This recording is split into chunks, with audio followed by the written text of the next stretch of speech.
देखो, एक वेबसाइट है, उसका नाम है cybercrime.gov.in। वो national cyber crime reporting portal है, जहाँ पे आप रिपोर्ट करके अपना जो क्राइम है उसको अटेम्प्ट करा सकते हो वहाँ पे, और उस पे एक्शन लिया जा सकता है। वो आपके district local cyber cell help करेगा उसमें। दूसरा 1930, ये एक 24 घंटे ओपन रहता है नंबर। 1930 कभी भी कॉल करोगे आप तो आपका साइबर क्राइम हेल्पलाइन से कनेक्ट किया जाएगा, और उसी के आपके क्राइम को रोका जाएगा, और उनको पकड़ा जाता है आईपी एड्रेस के थ्रू। आईपी एड्रेस इंटरनेट जहाँ पे चलेगा, क्योंकि उसी से कॉलिंग होती है, और उसी के बेस पे उनको ट्रेस किया जाता है। पर दिक्कत ये होती है, जो लोग इसका शिकार हो जाते हैं वो रिपोर्टिंग नहीं करते, और रिपोर्ट नहीं करते तो हम उस पर्टिकुलर एक्यूज तक पहुंच नहीं पाते, और उसको हम अरेस्ट नहीं कर पाते। तो पहली चीज़ तो इंटरनेशनल नंबर से आपके पास कॉल आए तो आप उठाइए मत। कई लोग उठा लेते हैं, उनको लगता है कि मेरा जानकार होगा। जब आपका जानकार विदेश में रह ही नहीं रहा तो आप क्यों बिलीव, पैसा दे दो वरना हम आपको एक्सपोज कर देंगे। ऐसा कुछ नहीं होता।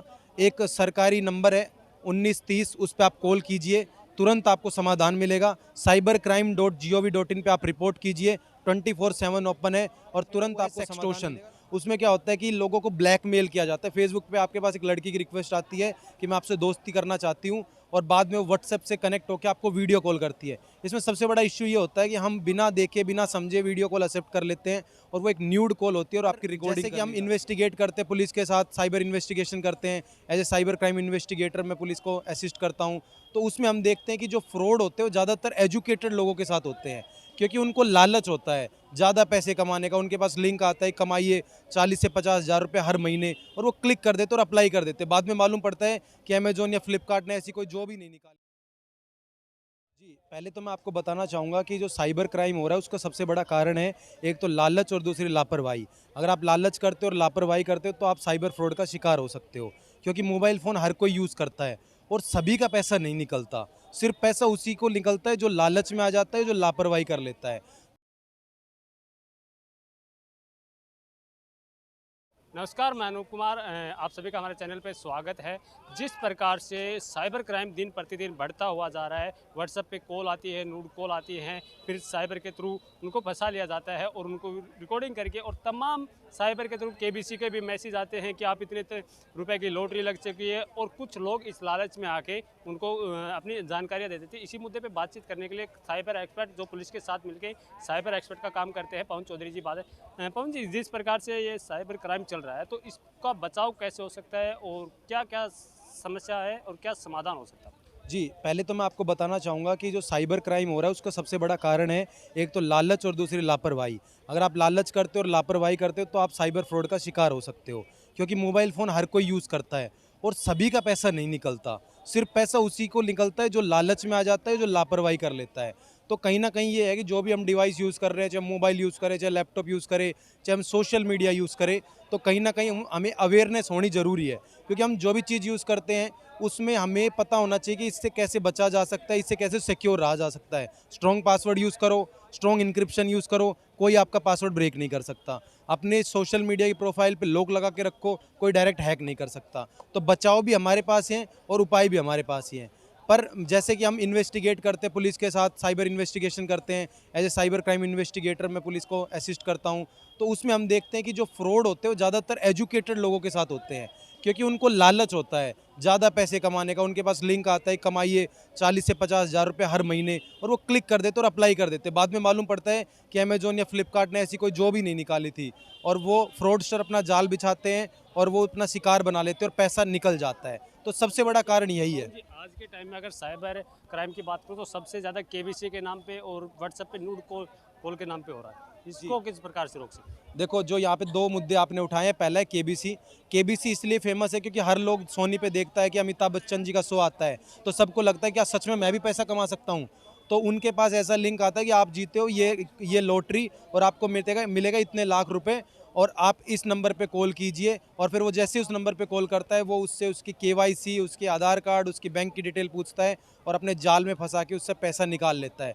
और ये जो आपने दूसरा मुद्दा छेड़ा वो है सेक्सटॉर्शन। उसमें क्या होता है कि लोगों को ब्लैकमेल किया जाता है। फेसबुक पे आपके पास एक लड़की की रिक्वेस्ट आती है कि मैं आपसे दोस्ती करना चाहती हूँ, और बाद में वो व्हाट्सएप से कनेक्ट होकर आपको वीडियो कॉल करती है। इसमें सबसे बड़ा इश्यू ये होता है कि हम बिना देखे बिना समझे वीडियो कॉल एक्सेप्ट कर लेते हैं, और वो एक न्यूड कॉल होती है और आपकी रिकॉर्डिंग कर ली जाती है। बाद में आपको ब्लैकमेल किया जाता है कि हम आपको हर जगह लीक कर देंगे, एक्सपोज कर देंगे, आप मेरे को 50,000 रुपये दो, हमें 1 लाख रुपये दो। और जिसकी वैल्यू ज़्यादा होती है, फॉर एग्जांपल कोई ऐसा अधिकारी हो सकता है या कोई पुलिस इंस्पेक्टर हो सकता है या कोई टीचर हो सकता है, उनको अपनी इमेज का खतरा होता है और वो पैसे दे देते हैं। हमें कभी भी पैसा नहीं देना चाहिए। जब भी हमारे पास सोशल मीडिया से रिलेटेड फ्रॉड होता है या सेक्सटॉर्शन होता है, हमें वो बोलते हैं कि हम आपकी वीडियो यूट्यूब पे अपलोड कर रहे हैं, पैसा दे दो वरना हम आपको एक्सपोज कर देंगे। ऐसा कुछ नहीं होता।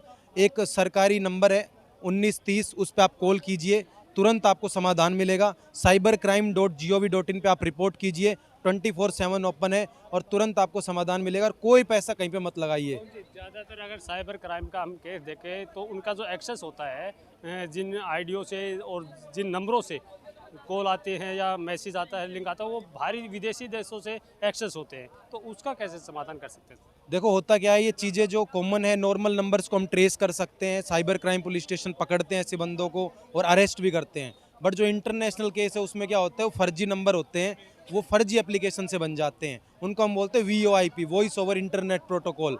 उन्हीं के थ्रू नंबर को जनरेट किया जा सकता है, कोई भी जनरेट कर सकता है और उसी बेस पे उन नंबर को जनरेट करके वो फ्रॉड करते हैं।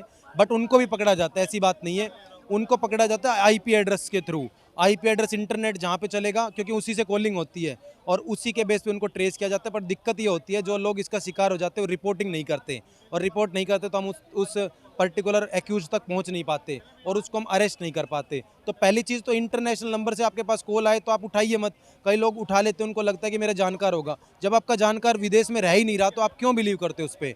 जब तक आप फ़ोन नहीं उठाओगे आप शिकार नहीं हो सकते। जैसे आपने फ़ोन उठाया आप शिकार हो जाओगे। तो पहले आपको खुद अवेयर रहना है, तब आप जान सकते हो। आप लगभग कई सालों से साइबर एक्सपर्टों के तौर पे काम कर रहे हैं, तो ज़्यादातर केस किस प्रकार का साइबर क्राइम का आता है? ज़्यादातर केस आते हैं वो जानकार बन के आते हैं। मैं आपका चाचा बात कर रहा हूँ, मैं आपके अंकल का दोस्त बात कर रहा हूँ और मेरे को एक इमरजेंसी है, यहाँ पे कोई एक्सीडेंट हो गया, मेरे को आप पैसा भेज दीजिए, मैं इमरजेंसी में हूँ। और वो बिलीव कर लेता है उसके बेस पे। वो बोलता है पहचानते हो? वो बोला यार राकेश बात कर रहा है। बोला हाँ हाँ सही समझा।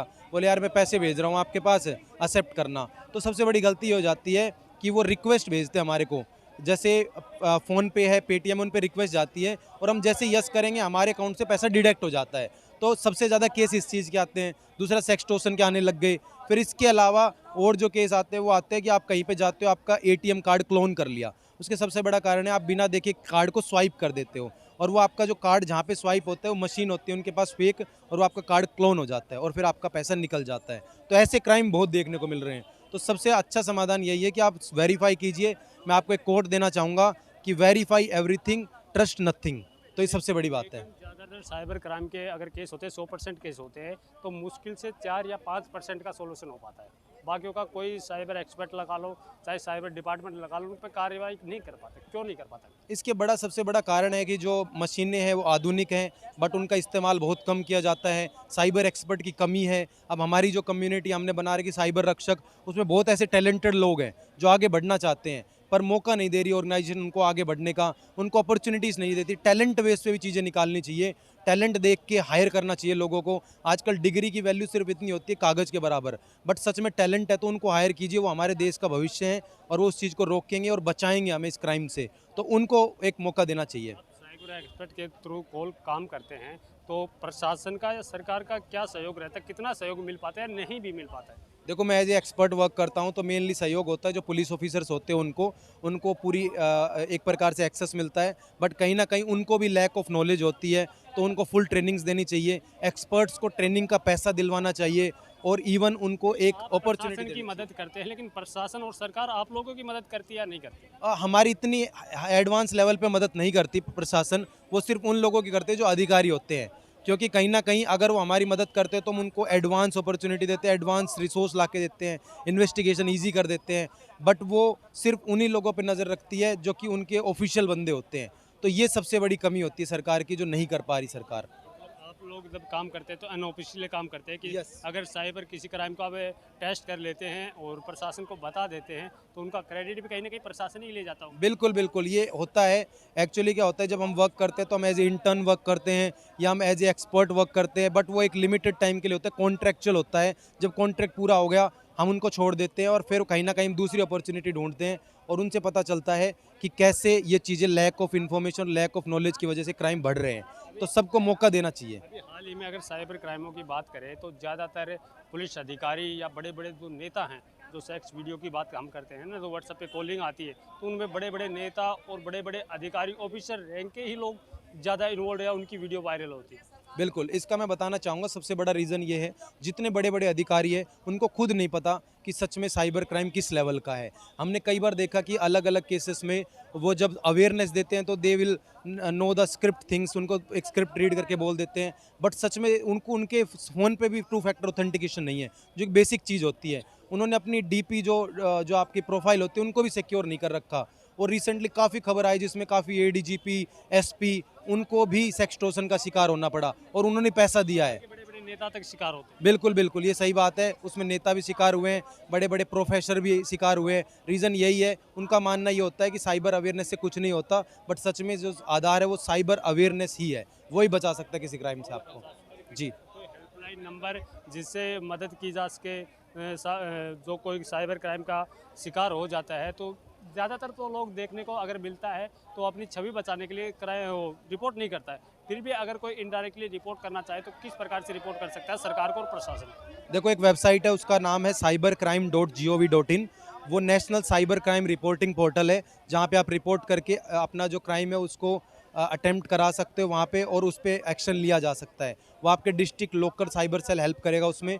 दूसरा 1930, ये एक 24 घंटे ओपन रहता है नंबर 1930। कभी भी कॉल करोगे आप तो आपका साइबर क्राइम हेल्पलाइन से कनेक्ट किया जाएगा और उसी के आपके क्राइम को रोका जाएगा और उस पर एक्शन होगा। लोकल साइबर सेल हेल्प करता है पवन उसमें। जी, कई बार क्या होता है, कोई बड़ा अधिकारी होता है, पुलिस का ही अधिकारी होता है, तो कंप्लेंट करने से डरता है कि एक पुलिस अधिकारी होके ही इस क्राइम में फंस गया। तो अगर वो किसी अनप्रोफेशनली या जो डॉक्यूमेंटली साइबर एक्सपर्ट है, उनसे अगर कांटेक्ट करना चाहें कि आप लोग देख सकते हो। तो उसमें देखो क्या होता है कि दो टाइप के क्राइम, जो अलग अलग टाइप के क्राइम होते हैं उसमें दो टाइप की रिपोर्टिंग होती है। एक होती है नोइंगली रिपोर्टिंग, एक होती है अननोइंगली। अननोइंगली को हम एनोनिमस रिपोर्टिंग बोलते हैं। अगर आप अपना नाम नहीं डालना चाहते, आप अपना नाम बचाना चाहते हो, या सपोज कोई विक्टिम, कोई वीमेन या कोई महिला है, वो किसी का नाम नहीं लेना चाहती, तो एनोनिमस रिपोर्टिंग कर सकता है। बट उसका अभी जो प्रोसीजर बहुत धीरे चल रहा है, सरकार को एक्शन लेना चाहिए। एनोनिमस की भी वैल्यू होनी चाहिए, क्योंकि जितनी एनोनिमस रिपोर्ट जाती है वो अनट्रेस में जाती है, तो उस पर एक्शन लिया जाना चाहिए। फंक्शन निकाल रखा है बट उस पर वर्किंग स्लो है। लेकिन सरकारें अवेयरनेस के लिए काम नहीं कर पा रही, तो सरकारों को क्या करना चाहिए अवेयरनेस के लिए, जिससे अवेयरनेस आ सके और लोग इस क्राइम का शिकार होने से बच सकें? पहले तो मैं बताना चाहूँगा, जितनी साइबर सिक्योरिटी कम्युनिटीज़ हैं, चाहे वो कोई ऑर्गेनाइजेशन हो, चाहे वो लोकल ऑर्गेनाइजेशन हो, चाहे प्राइवेट हो, चाहे गवर्नमेंट हो, सबको मौका दिया जाना चाहिए। एक उनका एक इनिशियल स्टेज होना चाहिए, इंटरव्यू टेस्ट होना चाहिए कि सच में ये कैपेबल है। उसको उसका वैल्यू भी मिलनी चाहिए, उसको उसका पैसा भी दिया जाना चाहिए, जो भी उसका भत्ता बनता है वो दिया जाना चाहिए। फिर उसमें से टैलेंटेड लोगों को निकालना चाहिए, तभी जाके ये साइबर क्राइम रुक सकता है। क्योंकि जब किसी को एक रिसोर्स मिलता है, हेल्प मिलती है, तभी जाके वो हेल्प करता है किसी की। तो कहीं ना कहीं स्कूल स्टूडेंट भी मदद कर सकते हैं, कहीं ना कहीं कॉलेज गोइंग स्टूडेंट भी कर सकते हैं। हमने भी अपनी साइबर रक्षक कम्युनिटी बना रखी जो अलग अलग पुलिस की हेल्प करती है, और हमने एक एनजीओ भी रन कर रखा है इस टाइप का, जो हेल्प करता है इन चीज़ों में। आपके एनजीओ से और आपकी कमेटी से डायरेक्ट कोई कांटेक्ट करना चाहे तो कोई हेल्पलाइन नंबर वगैरह, कोई वेबसाइट वगैरह? जी बिल्कुल, मेरा ऑफिशियल नंबर है, मेरा जो गुड नेम है वो पवन सोलोत है। आप इंटरनेट पे सर्च करोगे तो वो खुद ही रैंक होता है, तो उसमें आपकी मेरी कम्युनिटी भी आ जाएगी। मैं टॉप 30 पर्सनैलिटीज़ में मेरा नाम आया है, टॉप टैलेंटेड 30 में। और वो अलग अलग ऑर्गेनाइजेशन जैसे रिपब्लिक इंडिया, इंडिया न्यूज़, और इसके अलावा अलग अलग जो यंगस्टर इंडिया है, उसमें मेरा नाम रैंक हुआ है। तो वहाँ पे आपकी मेरी कम्युनिटी में मिल जाएगी, और आप इन चीज़ों के लिए मिशन आईटी एजुकेशन हमारी ऑर्गेनाइजेशन है, उससे कनेक्ट हो सकते हो और अपना जो भी माइंड में आइडिया है उसको इम्प्लीमेंट कर सकते हो। हम गवर्नमेंट ऑफ इंडिया तक वो इनिशिएटिव लेके जाएंगे और इस चीज़ में ज़रूर हेल्प करेंगे कि साइबर क्राइम हर कोने से रुके पूरे इंडिया में। जी, धन्यवाद पवन जी। तो तमाम मुद्दों पे जिस प्रकार से साइबर क्राइम बढ़ रहे हैं उन पे बात करने के लिए पवन चौधरी जी हमारे साथ मौजूद थे, जो कहीं ना कहीं पुलिस प्रशासन के साथ इनडायरेक्टली मिलके साइबर एक्सपर्ट के तौर पे काम करें। इनका लास्ट में एक ही सुझाव है कि इन क्राइमों से बचने के लिए अवेयरनेस ही ज़रूरी है, वो सरकार को भी चलाने चाहिए और लोगों को अपनी तरफ से भी अवेयरनेस की सुविधा अपलोड करना चाहिए। धन्यवाद।